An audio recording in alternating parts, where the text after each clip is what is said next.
Et les amis, toujours clap. Yes, ça les amis, toujours en direct du Reggae Senska où nous sommes arrivés au dernier jour, malheureusement dimanche. Nous sommes en compagnie d'une figure montante du dub, j'ai nommé Mister Dub Matix, qui nous vient tout droit du Canada. Tout d'abord, monsieur Dub Matix, comment allez-vous? La forme? We're in the presence of Mr. Jesse King from Toronto, Canada, and it's a great pleasure for them to have you. And then, first of all, how are you?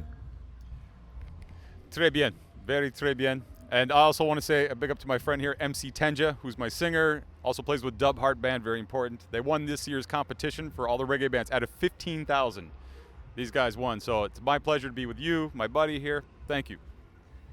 Alors donc il est très content aujourd'hui d'être parmi nous et un spécial big up donc à MC Tenja donc et Dub Art, mon groupe de reggae où on a remporté le Rototom Reggae Contest parmi à peu près 150 groupes qui jouaient. Donc on a été le groupe qui a été choisi. Cool.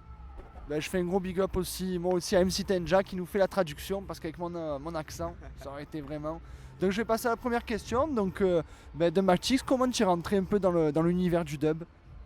The first question is going to be say, how did you came into the dub universe? Well, my father plays music and he played reggae, but into the dub universe, King Tubby. That's it. He's the dub master. Alors son père joue du reggae, qui est un très grand musicien, donc il a toujours influencé dans sa musique, dans ses projets. Mais bon, s'il y en a un qui l'a amené au dub, King Tubby. Ok, très très bon. Donc ensuite, c'est un artiste qui nous vient du Canada, ce qui est pas commun mine de rien. Et je voulais savoir comment le dub se porte au Canada. Oh, then you come from Canada and stuff like that. Say, why is the dub scenes over there, the dub scene in Canada? There's always been reggae in Canada, from Jackie Matu, Leroy Sibbles, Prince Jammy, tons, but it goes through waves. And right now there are a ton of reggae artists, and now though we're starting to get sound systems, which was very rare in the last 20 years, but now people are actually building the boxes by hand and bringing them out, so it's getting cool now. It's very good. Alors donc tu as eu toute cette évolution musicale, il y a toujours eu du reggae au Canada, comme Jackie Mitu, Limval Thompson, et donc il y a toujours eu ces artistes qui ont eu cette connexion. Et donc en fait maintenant ce qui est marrant c'est que tu as toute l'évolution du reggae, des sound systems, donc maintenant les gars ont commencé à faire leur sound system, ramener des murs de son dans les rues, et donc c'est un peu marrant de voir comment la musique a évolué ces dernières années au Canada, c'est formidable. Ok, très très bon.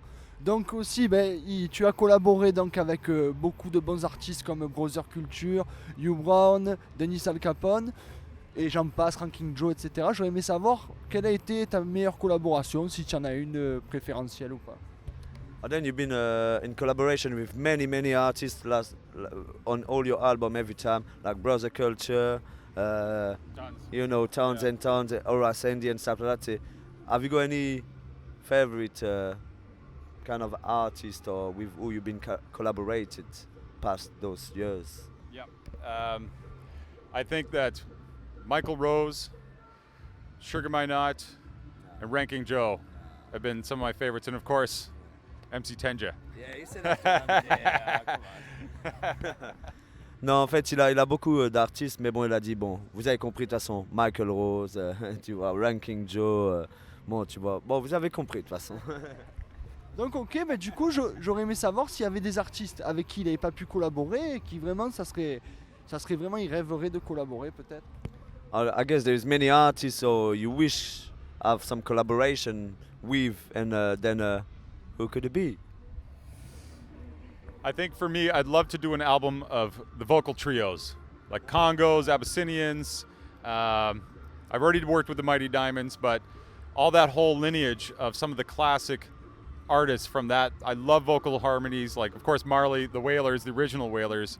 So that's something that I have a big passion for, vocal harmonies. En fait, il aime bien les groupes avec harmonie dedans, comme Abyssinians. Comme vous avez compris, tous les noms qu'il disait, donc tout ça. Donc voilà, c'est des artistes avec comme Mighty Diamonds, qui sont des légendes du reggae music. Donc il aimerait bien qu'un jour, faire un album complet avec tous ces artistes, regrouper tout ça et exposer ça. Ok, très très bon. Ben, donc on est dimanche, les amis. Reggae Sunska va bientôt se terminer. Je voulais savoir quels sont les futurs projets pour Dubmatix. S'il va continuer à enchaîner les festivals ou alors il va plutôt se plonger sur la création de nouvel album ou encore prendre des vacances, qui sait. Then, but they are close to the end of this festival and stuff like that. And you, then, what is your plan for the next couple of months? What, take some more holidays, just chilling, or maybe have you got already some kind of ideas for new projects coming over? Many projects. I have a dub album. I'm doing an album with a dub poet, one of the Canada's great dub poets, Lillian Allen. An album with only French singers, and then more tours. We'll be back. We're going to Poland, but then I'll be back in October, November, and then we'll see where it goes, man. There's always something going on. Alors donc, non, il prend jamais de repos, il prend jamais de vacances. Il y a toujours du travail à faire. Donc en fait, c'est un peu comme vous l'avez compris, Dubmatix, c'est quelqu'un qui vit dans son studio. Et donc quand il vient en France, bon, c'est pour exposer sa musique. Et quand, bon, là on a notre show en Pologne, à Ostruda qui arrive. Et donc en fait, ces prochains projets par-dessus tout ça, c'est un album produit par Dubmatix avec que des artistes français. Peu importe s'ils chantent en anglais ou en français, mais que des artistes français pour créer une connexion en fait sur le milieu musical entre la France et sa musique, la musique de Dubmatix. Et en plus de tout ça, il a un projet Dub Poet avec quelqu'un donc du Canada qui va s'organiser, où c'est pareil, c'est une autre collaboration un peu différente dans un différent état d'esprit musical, mais pareil, une collaboration de Dubmatix. Ok, donc aussi encore une petite question. Donc je répète, Radio Fly Foot Selecta, nous on est de Marseille. À Marseille, le dub marche plutôt bien, notamment avec les grosses dub stations et tout. Et j'aurais aimé savoir quand c'est que on pourrait avoir Dubmatix qui viendrait faire claquer les caissons, quoi. Oh, they're from south of France, from Marseille. You know, they were wondering. They say, yeah, when we gonna? Because the scene in Marseille is getting very big with dub station and all this scene. When's gonna be Dubmatix? November 8 in Marseille. I'll be there this year. J'avais oublié de préciser, octobre-novembre, Dubmatix revient en tour en France et donc Marseille, c'est November 8. Le 8 novembre à Marseille, dans votre ville. Monsieur Dubmatix. Yes, ça, et ben voilà les gars, je commençais à être triste à cause de la fin du festival, mais il m'a redonné le sourire. Donc le 8 novembre, on y sera, on va jumper, on va se faire plaisir. Donc petite dernière question, où c'est qu'on peut retrouver les infos de Dubmatix, quoi? Où c'est qu'on peut retrouver les infos? Alors, where we can find all your information to follow you online and stuff like that, and The best place to just go to my website. It's really easy, dubmatix.com. Links to everything, and that's all you need to know. Yeah. Alors, un seul website, dubmatix.com. Check it out. Parfait, merci beaucoup. Vous savez ce qu'il vous reste à faire, les amis. Vous pouvez aller easy à la grosse vibration qui y est. Merci beaucoup Dubmatix. On attend des pieds fermes les nouveaux sons, les nouveautés. Et on vous préconise de soutenir à bloc, vous le savez. Merci beaucoup.